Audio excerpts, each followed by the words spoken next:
Seguimos então com a leitura do livro Eustáquio, 15 séculos de uma trajetória. Este livro foi organizado por Abel Glasser, pela orientação do espírito de Caibar Schutel. Capítulo 47. A noite de São Bartolomeu. Dramática situação. Vamos lá aprender um pouco mais sobre isso. Um breve retrospecto histórico consolidou-se na França, lenta, mas solidamente, o poder absoluto dos reis. A partir de 1520, os protestantes fizeram-se ouvir no cenário nacional e iniciaram uma ofensiva religiosa, aumentando o número de adeptos e buscando consolidar alianças na corte, em especial dentre os tradicionais e conservadores nobres que viviam à sombra de Francisco I. A progressiva participação do protestantismo na vida dos franceses irritava o clero e os fervorosos adeptos do catolicismo. Consagrou-se o ódio aos huguenotes por parte da família dos Guise, tradicional e católica. Organizou-se uma escalada de planos para exterminar o movimento reformista na sua raiz, culminando no massacre de Vassy, em 1562. Os católicos, nessa oportunidade, fizeram eclodir uma verdadeira guerra contra os protestantes, tornando delicadas as relações dos membros da corte. Adeptos da família Guise esgueiravam-se pelos corredores do castelo, pelo Castelo Real, conquistando aliados e promovendo intrigas. Dentre fiéis seguidores do Duque de Guise encontrava-se o conde Reverny, inimigo contundente do movimento reformista e antipático às ideias de Calvino. Desfilava seus cerebrinos argumentos a todos que encontrava e, através de festas regadas a excelentes vinhos e finas iguarias, fazia crescer a posição dos católicos que liderava com esperteza invulgar. Demonstrando possuir habilidade incomum e despertando temor nos adversários, espalhava sua fama por todos os cantos da Europa. Apesar de pouco registro constar na história a respeito de sua participação no movimento contra a reforma. O conde era um dos maiores aliados dos Guise, servindo também o franco rei Francisco II e, posteriormente, Catarina de Médicis. Essa última praticamente assumiu o trono de francês quando se tornou regente do rei Carlos IX, ainda menor de idade. Paralelamente, ao lado dos protestantes, crescia o prestígio do almirante Caspar de Coligny, que, apesar de educado na doutrina católica e em berço nobre, converteu-se às ideias reformistas e agia habilmente em defesa dos huguenotes. A França tinha oficialmente como monarca o rei Carlos IX, que inclusive foi prematuramente emancipado para assumir o governo, mas na realidade comandava com mãos que feriu os destinos franceses à sagaz Catarina de Médicis. Os anos seguiram seu curso em 1566 a 1570, quando Maximiliano foi libertado das masmorras romanas e retornou à França a fim de enganjar-se no movimento protestante. Prosseguem as ofensivas católicas contra os huguenotes e muitos embates isolados, espalhados pelo país, causam várias mortes. Registra a história, entretanto, o fatídico mês de agosto de 1572, que culmina na noite de São Bartolomeu. Enquanto Coligny aproxima-se do rei e enfraquece Catarina de Médicis, multiplicam-se as conspirações contra a reforma por toda a corte. Os preparativos para o casamento de Margarida de Valois e Henrique de Berne estão em fase de consolidação e, pelos pútridos bastidores da traição, desenvolve-se em pleno vigor uma das maiores tramas já vividas na França. O Abel Glasser deixa aqui uma nota para nós. A consequência mais flagrante da reforma foi a divisão da cristandade ocidental. As guerras religiosas foram também consequência do movimento reformista. Na França, os calvinistas, ou huguenotes, como eram chamados, formavam um verdadeiro partido político, no qual figuravam 3 chefes de grande prestígio: o príncipe de Conde, Antônio de Bourbon, que é o rei de Navarra, o almirante Coligny. Quando morreu Henrique II, em 1559, sucedeu-lhe seu filho Francisco II, que tinha então 16 anos. Os negócios do rei ficavam praticamente nas mãos de Antônio de Guise, tio do pequeno e franzino monarca, com prejuízo dos Bourbons, príncipes de sangue que se viam afastados. Os reformadores organizaram então a conspiração de Amboise, com o intuito de sequestrar o rei e libertá-lo da tutela dos Guises. Descobertos, foram duramente castigados e os Guises tornaram-se então senhores do poder. Muito cedo morreu Francisco II, ascendeu ao trono seu irmão, Carlos IX, ainda menor, ficando como regente sua mãe, Catarina de Médici, a qual, nos moldes da política italiana e da Renascença, enganou frequentemente a ambas as facções, procurando manter um relativo equilíbrio. Porém, quando o Duque Francisco de Guise conseguiu, no massacre de Vassy, onde morreram 60 huguenotes, avivaram-se os ódios políticos e religiosos na França, que se prolongaram até 1593. A Paz de Saint-Germain, em 1570, estabeleceram uma anistia geral e a liberdade de culto dos reformistas, com exceção em Paris e mais 4 cidades de segurança. Isso está na História Geral de Sotomayor, edição de 1971.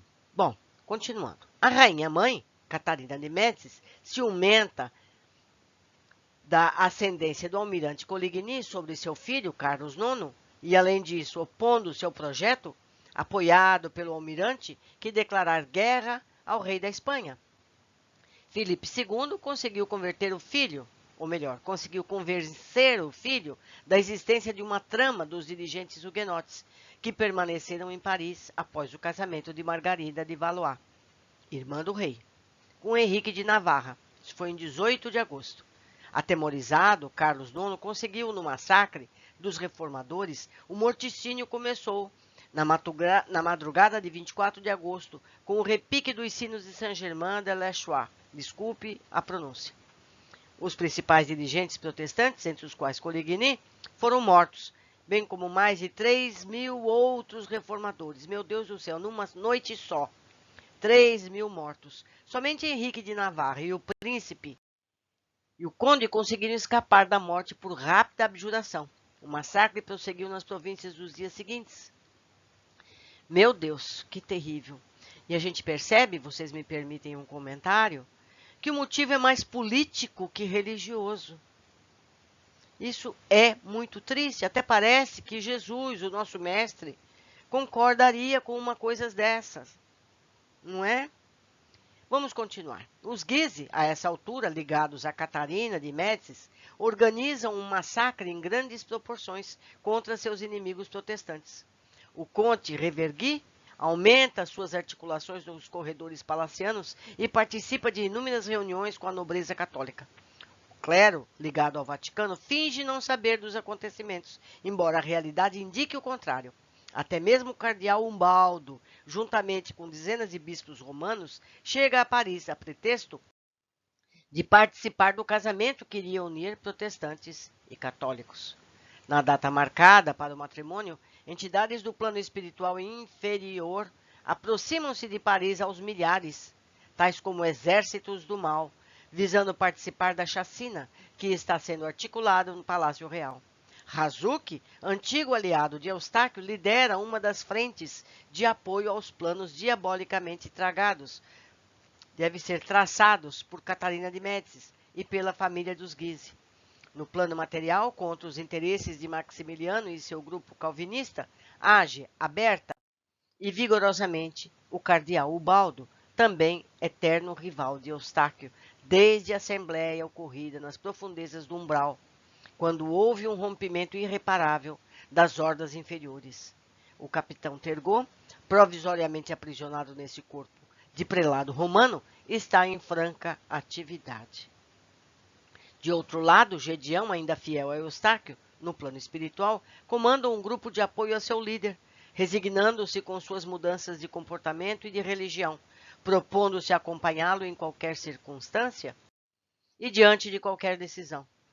Reencarnado, astuto e traiçoeiro, na figura do conde Reverny, encontra-se o inimigo do pretérito Marcel, bispo de Orleans. Para vocês verem, meus amigos, como a gente sempre continua se encontrando. Somos sempre os mesmos amigos e inimigos, até que a gente aprenda a nos amarmos uns aos outros. Até lá, é desse jeito. No dia 24 de agosto de 1572, uma nuvem imensa e negra toma conta de Paris, representada por massas de espíritos que chegam de todos os lugares, iniciando o massacre em uma das ruas parisienses. Maximiliano é aprisionado. Quando desperta, está no centro de uma praça, em cima de uma carroça, e vê, cavalgando em sua direção, um soldado portando uma lança. O sopro da dor, do ódio e da desmesurada cólera varre as ruas do coração da França.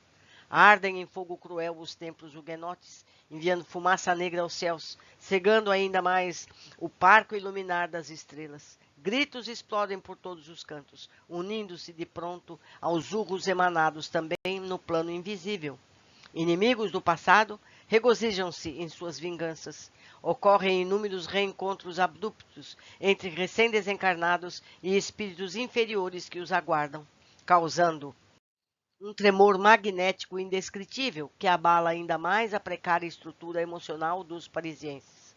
O trabalho das equipes de luz, enviadas pelo plano superior, constrói um arco-íris no horizonte, embora afastado do centro da luta, e somente para resgatar aqueles que, por merecimento, devem seguir rumo às cidades espirituais ou aos seus postos de socorro. Saraivadas e pontoagudas lanças de origem desconhecidas cruzam o céu e atingem vários protestantes em uma praça da periferia, desmotivando a resistência. Sacerdotes católicos, dentro de suas igrejas, fazem seguidamente o santiamen, encomendando almas e pedindo com humildade o perdão divino. Sem quaisquer condições de reagir, Maximiliano vislumbra o seu final estampar-se na pontiaguda seta que se aproxima. Impassível e mantendo sua fé cristã, fixa os olhos no cavaleiro e sente-se amortecido. Subitamente ouve um tristânico som, representado pelo vôo certeiro da lança disparada por seu algoz, varando-lhe o peito, atravessando-lhe as costas. A haste pontiaguda cerra-lhe a visão material, conduzindo-o de pronto a outro plano de sua existência. Imediatamente recorda-se sobre o crivo de vários flashes do seu desencarne em Dijon, no ano de 500. Perde após a consciência. Transfigurado, percorre as ruas da cidade o cardeal Ubaldo, seguindo de perto por vários soldados. Depara-se com os corpos desfigurados de protestantes, deixados mortos em cada viela e por todo lado. Determina aos seus protetores armados que o conduzem de volta ao Castelo Real, pois resolve partir imediatamente para Roma. Sua vingança contra Maximiliano começa a soar-lhe inútil e ínfima diante de tamanha atrocidade, enquanto o remorso lhe corrói o âmago. Ao voltar para o Vaticano, cai no ostracismo e jamais retorna ao cenário político-religioso que o tinha projetado a Cúria Romana. Por remorso ou por desgosto, ele não se esquece da chacina sangrenta que teve a oportunidade de acompanhar. A noite de São Bartolomeu, uma violência cruel e injustificável no contexto de uma disputa religiosa, fica para sempre indelével na memória e na história do Reino de França. Meus amigos, a gente vê como está tão longe do Cristo todos esses comportamentos, seja de católicos, seja de protestantes. Não é verdade? Mas se vocês forem procurar na história o porquê que nasceu o protestantismo, vocês vão entender um pouquinho mais sobre tudo isso. Se tiver oportunidade, eu trago um livro a respeito. Por enquanto, ficamos por aqui. Eu aguardo a todos no nosso próximo capítulo.